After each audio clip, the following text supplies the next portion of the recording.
নমস্কাৰ মৰমৰ ছাত্ৰ ছাত্ৰী আৰু মোৰ বন্ধু বান্ধৱীসকল আহোম ক্লাছেছ ইউটিউব চেনেলটোত আপোনালোকৰ স্বাগতম জনাইছোঁ। আজি মই এইটো ভিডিঅ'ৰ জৰিয়তে লৈ আহিছোঁ অষ্টম শ্ৰেণীৰ পাঠ্যপুথি ইতিহাস আৰু ৰাজনীতি বিজ্ঞানৰ অধ্যায় আমাৰ হ'ল অসমত আহোম ৰাজত্বৰ পতন আৰু ব্ৰিটিছৰ উত্থান।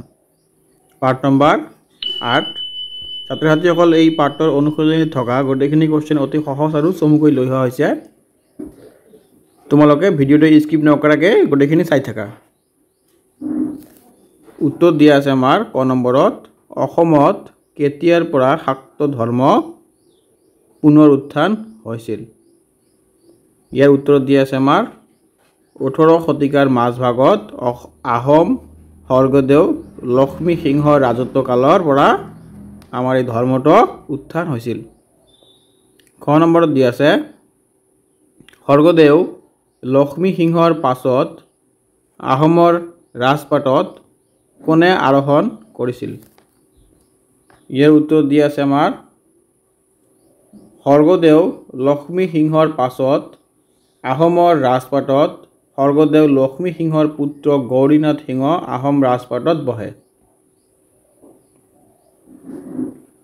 গ নম্বৰত দিয়া আছে কেপ্টেইন ৱেলছৰ অসম আগমনৰ সময়ত ব্ৰিটিছ গভৰ্ণৰ জেনেৰেল কোন আছিল। উত্তৰ দিয়া আছে আমাৰ কেপ্টেইন ৱেলছৰ অসম আগমনৰ সময়ত British governor general lord Cornwallis আছিল। ঘ নম্বৰ দিয়া আছে আহোম সকলৰ শেষ ৰজাজন কোন আছিল। উত্তৰ দিয়া আছে আমাৰ আহোম সকলৰ শেষ ৰজাজন পূৰ্ণনন্দ সিংহ আছিল। কিমান খ্ৰীষ্টাব্দত ইয়াণ্ডাবু সন্ধি স্বাক্ষৰিত হৈছিল। উত্তৰ দিয়া আছে আমাৰ 1826 খ্ৰীষ্টাব্দত 24 ফেব্ৰুৱাৰীত ইয়াণ্ডাবু সন্ধি স্বাক্ষৰিত হৈছিল। তাৰপিছত আমাৰ 2 নম্বৰত দিছে আমাৰ ক্ৰমানুসাৰে সজোৱা। ছাত্ৰ ছাত্ৰীসকল তোমালোকে যদি মোৰ ভিডিঅ'টো চাই আছা আৰু যদি চেনেলটো ছাবস্ক্ৰাইব কৰি ৰাখা নাই চেনেলটো ছাবস্ক্ৰাইব কৰি দিবা আৰু পাৰিলে তোমালোকৰ বন্ধু বান্ধৱীৰ লগত শ্বেয়াৰ কৰিবা আৰু তোমালোকক কেনেকুৱা ধৰণৰ ভিডিঅ' লাগে মোক কমেণ্টত জনাবা, মই তোমালোকৰ কাৰণে লৈ আহিম। 2 নম্বৰৰ এনেকুৱা কিছুমান বাক্য দিয়া আছে, তোমালোকক এই বাক্যবিলাকক ক্ৰমানুক্ৰমে সজাবলৈ কৈছে। মই কোৱেশ্চনবিলাক নপঢ়োঁ, ডাইৰেক্ট উত্তৰত আহিলোঁ, নহ'লে ভিডিঅ'টো বহুত ডাঙৰ হৈ যায়। প্ৰথমতে আমাৰ হ'ব ইয়াত মোৱামৰীয়া প্ৰথম বিদ্ৰোহ। গ নম্বৰটো হ'ব ইয়াত ছেকেণ্ড টাইমত হ'ব গ নম্বৰটো কেপ্টেইন ৱেলছৰ অসম আগমন। তাৰপিছত খ নম্বৰটো আমাৰ ইয়াত 3 নম্বৰত যাব মানৰ দ্বিতীয় আক্ৰমণ। তাৰপিছত নম্বৰটো আহিব মানৰ তৃতীয় আক্ৰমণ। তাৰপিছত আহিব আমাৰ ঘ নম্বৰটো ইয়াণ্ডাবু সন্ধি, এইটো একেবাৰে লাষ্টত আহি যাব। তাৰপিছত আমাৰ 3 নম্বৰত দিয়া আছে শুদ্ধ উত্তৰ বাছি উলিওৱা। অসমত হোৱা মোৱামৰীয়া বিদ্ৰোহ দমন কৰিবলৈ লৰ্ড কৰ্ণৱালিছ অসমলৈ আহিছিল। এই বাক্যফাকি অশুদ্ধ। এইবিলাক তোমালোকৰ 3 নহ'লে 4 মাৰ্কৰ আহি থাকে, তোমালোকে এইবিলাক চাই ল'বা, এক্সামত আহি থাকে তোমালোকৰ, বেছি কৰিব নালাগে, এইবিলাকতে মাৰ্ক কেৰি কৰিব পাৰি। কীৰ্তিচন্দ্ৰ বৰবৰুৱা ঘোৰ বৈষ্ণৱপন্থী আছিল। এই বাক্যটো আমাৰ শুদ্ধ। গ নম্বৰত দিয়া আছে মানৰ প্ৰথম অসম আক্ৰমণৰ সময়ত মান ৰজা আছিল বৰদৌপায়া। এই বাক্যশাৰী আমাৰ শুদ্ধ। ঘ নম্বৰত দিয়া আছে ইয়াণ্ডাবু সন্ধি চৰ্ত অনুসাৰে ব্ৰিটিছে আৰাকান টেনাচৰিম আৰু সেয়া লাভ কৰিছিল। এই বাক্যটো আমাৰ শুদ্ধ। নম্বৰত দিয়া আছে বদন চন্দ্ৰ বৰফুকনক ৰুচিনাথ বুঢ়াগোহাঁয়ে হত্যা কৰিছিল। এই বাক্যটোও আমাৰ শুদ্ধ। তাৰপিছত আহিল আমাৰ 4 নম্বৰত চমু উত্তৰ দিয়া 50টামান শব্দৰ ভিতৰত এইবিলাক তোমালোকৰ 3 মাৰ্কৰ আহিব ইমান ডাঙৰ যদি হয় মোৰ এনসাৰবিলাক তোমালোকে গোটেইখিনি পঢ়িব নালাগে 3 মাৰ্কৰ কাৰণে 6 বা 5 লাইন 6 লাইন পঢ়িলে তোমালোকৰ হৈ যাব প্ৰথম মোৱামৰীয়া বিদ্ৰোহৰ কাৰণসমূহ কি কি মোৱামৰীয়া বিদ্ৰোহ আমাৰ হৈছিল যে তাৰে প্ৰথমবাৰ যেটো হৈছিল মোৱামৰীয়া বিদ্ৰোহ সেই বিদ্ৰোহৰ কিছুমান কাৰণ আছিল যুদ্ধ যে মানুহৰ এনে নহয় কিছুমান কাৰণ লৈহে যুদ্ধ হয় আমাৰ এই মোৱামৰীয়া যুদ্ধত যিবিলাক কাৰণ আছিল সেইবিলাকে ইয়াত কৈছে উত্তৰ আছে 1800 শতিকাৰ মাজভাগত আহোম স্বৰ্গদেউ লক্ষ্মী সিংহৰ ৰাজত্ব কালৰ পৰাই অসমত হিন্দু শাক্ত ধৰ্ম পুনৰুত্থান হোৱা বুলি কোৱা হয় ইয়াতে আমাৰ এটা কোৱেশ্চন আহি গ'ল অসমত হিন্দু ধৰ্মৰ শাক্ত পুনৰুত্থান কাৰ ৰাজত্বকালত হৈছিল আমাৰ স্বৰ্গদেউ লক্ষ্মী সিংহৰ ৰাজত্বকালত হৈছিল ছাত্ৰ ছাত্ৰীসকল তোমালোকে বৰ্ড কোৱেশ্চন যদি মুখস্থ কৰা তাৰ ভিতৰত তোমাৰ শৰ্ট কোৱেশ্চনবিলাক মুখস্থ হৈ যায় কিয়নো এওঁৰ দিনৰ পৰাই হিন্দু ধৰ্ম মতে সদাহ কৰাৰ নিয়ম ৰাহ হৈছিল আৰু আহোমসকলৰ দেওধাই পণ্ডিতৰ নিয়ম ত্যাগ কৰি ব্ৰাহ্মণ্য নিয়ম মতে পূজা অৰ্চনা কৰা হৈছিল সেই সময়ত অসমত বৈষ্ণৱপন্থী মহন্ত সকলো সমাজৰ উচ্চ স্তৰৰ লোক হিচাপে বিবেচিত আছিল এদিন লক্ষ্মী সিংহ স্বৰ্গদেৱৰ ৰাজসভাত থকা কীৰ্তিচন্দ্ৰ বৰবৰুৱা নামৰ বিতৰ্কিত ঘোৰ শত্ৰুপন্থী বিষয়াই চেক বুলি বুজি মহন্ত সকলৰ গুৰু মোৱামৰীয়া মহন্তক অপমান কৰে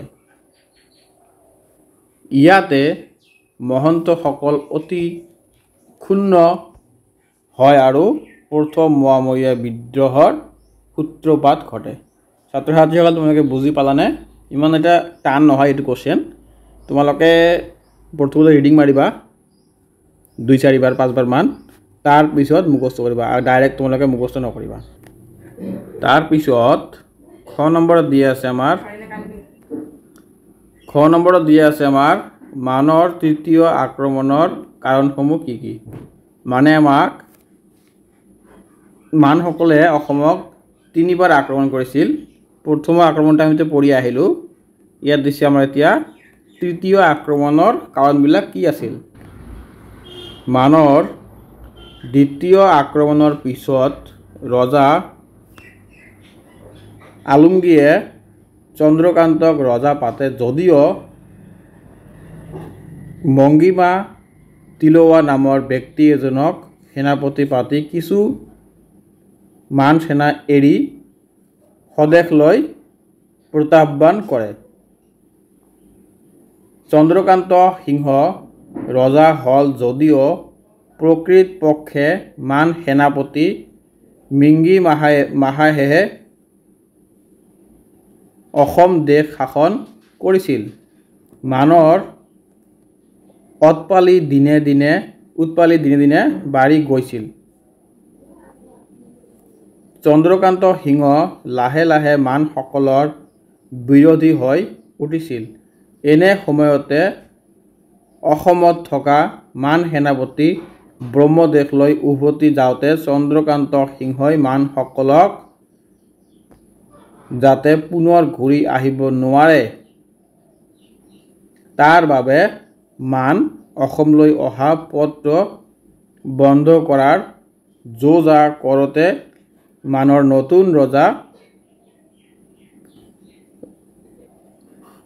বাগ্গী দোহাই সৈন্য সামন্তৰে আহি তৃতীয়বাৰ আহোম ৰাজ্য আক্ৰমণ কৰি অসমীয়া সৈন্যক পৰাজিত কৰিছিল তাৰ পিছত আমাৰ গ নম্বৰত দিয়া আছে ইয়াণ্ডাবু সন্ধিৰ দুটা চৰ্ত কি উত্তৰ দিয়া আছে আমাৰ এই সন্ধিৰ চৰ্ত মতে মান ৰজাই ইংৰাজ কোম্পানীক উপযুক্ত ক্ষতি পূৰণ দিয়াৰ উপৰি আৰাক্কান, টেনাচেৰিম আৰু সেয়া এৰি দিছিল।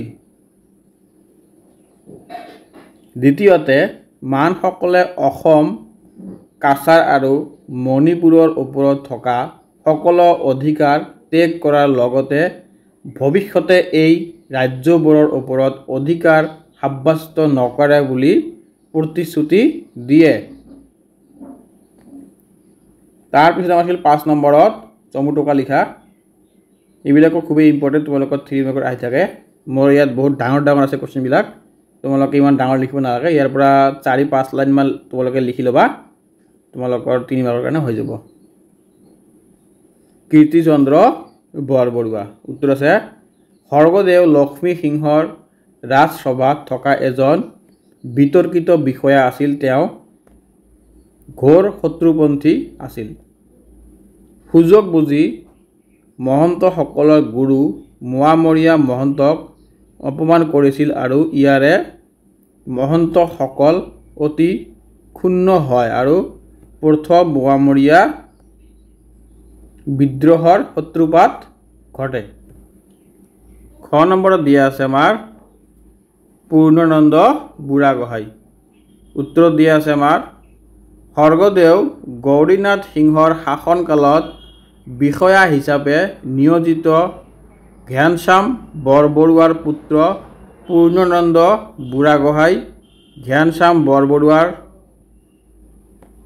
মৃত্যুৰ পিছত পূৰ্ণানন্দ বুঢ়াগোহাঁইৰ পদত অধিষ্ঠিত হয়। অতি কম সময়ৰ ভিতৰতে নিজৰ দক্ষতা আৰু বুদ্ধিৰ বলত তেওঁ আহোম ৰাজবংশ প্ৰবল প্ৰতাপী বিষয়া হিচাপে নিজকে প্ৰতিষ্ঠা কৰিবলৈ সক্ষম হৈছিল। কম বয়সীয়া আহোম স্বৰ্গদেউ চন্দ্ৰকান্ত সিংহৰ ৰাজত্বকালত পূৰ্ণানন্দ বুঢ়াগোহাঁইয়ে দেশৰ শাসনৰ বাঘজাৰি নিজৰ হাতত ৰাখিছিল। পূৰ্ণানন্দ বুঢ়াগোহাঁইয়ে যে কৌশলেৰে মোৱামৰীয়াসকলৰ দ্বিতীয় বিদ্ৰোহ দমন কৰিবলৈ সক্ষম হৈছিল। পূৰ্ণানন্দ বুঢ়াগোহাঁইৰ বদন চন্দ্ৰ বৰফুকনৰ মাজত হোৱা ক্ষমতাকেন্দ্ৰিক বিবাদে মানসকলক অসমলৈ আমন্ত্ৰণ জনাইছিল। গ নম্বৰত দিয়া আছে আমাৰ বদন চন্দ্ৰ বৰফুকন। উত্তৰত দিয়া আছে আহোম ৰাজবংশৰ এজন উচ্চ পদস্থ বিষয়া আছিল বদন চন্দ্ৰ বৰফুকন। তেওঁ বৰ ক্ষমতালোভী ব্যক্তি আছিল। আহোম ৰাজবংশৰ উচ্চ বিষয়া পূৰ্ণানন্দ বুঢ়াগোহাঁইৰ বদন চন্দ্ৰ বৰফুকনৰ মাজত হোৱা ক্ষমতাকেন্দ্ৰিক বিবাদে মানসকলক অসমলৈ আক্ৰমণ জনাইছিল। বদন চন্দ্ৰ বৰফুকন পূৰ্ণানন্দ বুঢ়াগোহাঁইৰ হত্যাৰ ষড়যন্ত্ৰ কৰিছিল। পিছত ধৰা পৰাৰ ভয়ত প্ৰথমে কলিকতালৈ গৈ ইষ্ট ইণ্ডিয়া কোম্পানীক সহায় বিচাৰে। তাত কাৰো সহায় নাপায়। ম্যানমাৰলৈ গৈ ৰজা বৰৌপায়াৰ শৰণপন্ন হয় আৰু তেওঁৰ লগত মিলি অসম আক্ৰমণ কৰে। তাৰপিছত আমাৰ 6 নম্বৰত দিয়া আছে কেপ্টেইন ৱেলছৰ কোন আছিল? কেপ্টেইন ৱেলছ কোন আছিল? তেওঁ অসমলৈ কিয় আহিছিল আৰু ইয়াৰ ফলাফল কি হ'ল? উত্তৰত দিয়া আছে আমাৰ কেপ্টেইন ৱেলছ এজন ব্ৰিটিছ বিষয়া আৰু এজন ভাল লেখক আছিল। কেপ্টেইন ৱেলছে মোৱামৰীয়া বিদ্ৰোহৰ সমসাময়িক অসমৰ ৰাজনৈতিক, অৰ্থনৈতিক আৰু সামাজিক অৱস্থাৰ ওপৰত এটা বিৱৰণ লিখি থৈ গৈছে। তেওঁ মোৱামৰীয়া বিদ্ৰোহ দমনৰ উদ্দেশ্য অসমলৈ আহিছিল। তাৰপিছত মধ্য আৰু নমনি অসমত হোৱা মোৱামৰীয়া বিদ্ৰোহৰ গইনা লৈ সমন্ত শক্তিবোৰে মূৰ দাঙি উঠিবলৈ লোৱাত সেই সময়ৰ স্বৰ্গদেউ গৌৰীনাথ সিংহই ইষ্ট ইণ্ডিয়া কোম্পানীৰ সহায় বিচাৰিছিল। ইষ্ট ইণ্ডিয়া কোম্পানীয়ে ইতিমধ্যে প্ৰচুৰ প্ৰাকৃতিক সম্পদেৰে চহকী অসমৰ বিষয়ে জানিছিল আৰু এই সম্পদসমূহৰ সুব্যৱস্থা কৰি কোম্পানীৰ অৰ্থনীতি ভঁৰাল টনকিয়াল কৰিবলৈ সুযোগ অপেক্ষাত আছিল। তদুপৰি বংগদেশত থকা ইষ্ট ইণ্ডিয়া কোম্পানীয়ে অসমৰ শদিয়াত লোণৰ খনিৰ উমান পাইছিল। লোণৰ ব্যৱসায় প্ৰতি ব্ৰিটিছ কোম্পানীৰ বিশেষ দুৰ্বলতা আছিল।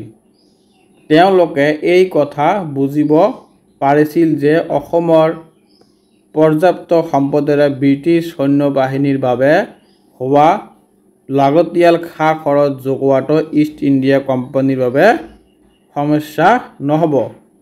সেয়েহে গভৰ্ণৰ জেনেৰেল কৰ্ণৱালিছে 1792 খ্ৰীষ্টাব্দত কেপ্টেইন ৱেলছক অসমলৈ পঠিয়াই দিছিল। তাৰ পিছত গুৱাহাটীৰ পৰা ভীতিগ্ৰস্ত হৈ পলাই যোৱা স্বৰ্গদেউ গৌৰীনাথ সিংহই নগৰবোৰত কেপ্টেইন ৱেলছৰ সৈন্যবাহিনীৰ সৈতে লগ লাগিল। তাৰ পিছত আমাৰ 7 নম্বৰত দি আছে পূৰ্ণানন্দ বুঢ়াগোহাঁই আৰু বদন চন্দ্ৰ বৰফুকনৰ মাজৰ ক্ষমতাৰ দদন্তই অসমলৈ মান অহাত সহায় কৰিছিল। কথাষাৰত যথাৰ্থ অৰ্থ নিৰ্ণয় কৰা। উত্তৰ দি আছে আমাৰ কথাষাৰ সত্য। মানৰ অসম আক্ৰমণৰ মূলতে আছিল অসমৰ উচ্চ পদস্থ বিষয়া বদন চন্দ্ৰ বৰফুকন আৰু পূৰ্ণানন্দ বুঢ়াগোহাঁইৰ মাজত ক্ষমতাৰ দ্বন্দ্ব। এই সময়ত আহোম ৰাজপাটত বহিছিল কোমল বয়সীয়া চন্দ্ৰকান্ত সিংহ। চন্দ্ৰকান্ত সিংহ ৰাজপাটত বহিছিল যদিও প্ৰকৃত শাসনভাৰ পূৰ্ণানন্দ বুঢ়াগোহাঁইৰ হাতত আছিল। অন্য হাতেদি বদন চন্দ্ৰ বৰফুকন আছিল বৰ ক্ষমতালোভী ব্যক্তি। তেওঁ আনকি পূৰ্ণানন্দ বুঢ়াগোহাঁইক হত্যা কৰাৰ ষড়যন্ত্ৰ ৰচনা কৰিছিল। 8 নম্বৰত দিয়া আছে আমাৰ ইয়াণ্ডাবু সন্ধিৰ পৰৱৰ্তী পৰ্যায়ত ইংৰাজসকলে কিয় গোটেই অসমখন নিজৰ শাসনাধীন কৰা নাছিল? তোমালোকৰ মতামত দাঙি ধৰা। ইয়াৰ উত্তৰটো হ'ব আমাৰ পৰ্বত পাহাৰ ভৈয়াম নৈ উপত্যকা আদিৰ সমাহাৰ থকা অসমৰ অসমান ভূখণ্ড বা ভৌগোলিক অৱস্থা বিদেশী জাতি এটাৰ বাবে সিমান বোধগম্য নাছিল। ভাৰতত শাসনৰ বাগজাৰি নিজ হাতত লোৱাৰ লগে লগে অসমৰ অফুৰন্তৰ খনিজ সম্পদৰ প্ৰতি ইংৰাজসকলে দৃষ্টি ৰাখিছিল। আহোম ৰাজবংশ বিপদৰ সময়ত স্বৰ্গদেউসকলে উপায়হীন হৈ ইংৰাজক সহায়ৰ বাবে অনুৰোধ জনাইছিল। বিভিন্ন সময়ত স্বৰ্গদেউসকলৰ পৰা আমন্ত্ৰণ পাই ইংৰাজসকল অসমলৈ ঢপলিয়াই আহিছিল আৰু তলে তলে নিজৰ বাবে সুবিধাজনক স্থানবোৰ লাহে লাহে দখল কৰিবলৈ লৈছিল। যিবোৰ অঞ্চলত যাতায়াত আৰু যোগাযোগৰ সুবিধা আছিল সেই অঞ্চল পোনপ্ৰথমে নিজৰ অধীনলৈ আনিছিল। ব্ৰহ্মপুত্ৰ উপত্যকা আৰু ইয়াৰ কাষৰীয়া অঞ্চলবোৰত জলপথৰ সুবিধা থকাৰ বাবে সেই অঞ্চল নিজৰ অধীনলৈ আনিছিল। ছাত্ৰ ছাত্ৰীসকল, তোমালোকে যদি মোৰ ভিডিঅ'টো চাই আছা স্কিপ নকৰাকৈ, তোমালোকে মোৰ চেনেলটো ছাবস্ক্ৰাইব কৰি ৰাখিবা। এনেকুৱা ধৰণৰ ভিডিঅ' মই আগত লৈ আহিম আৰু পাৰিলে তোমাৰ বন্ধু বান্ধৱীৰ লগত শ্বেয়াৰ কৰি দিবা। ধন্যবাদ। জয় আই অসম।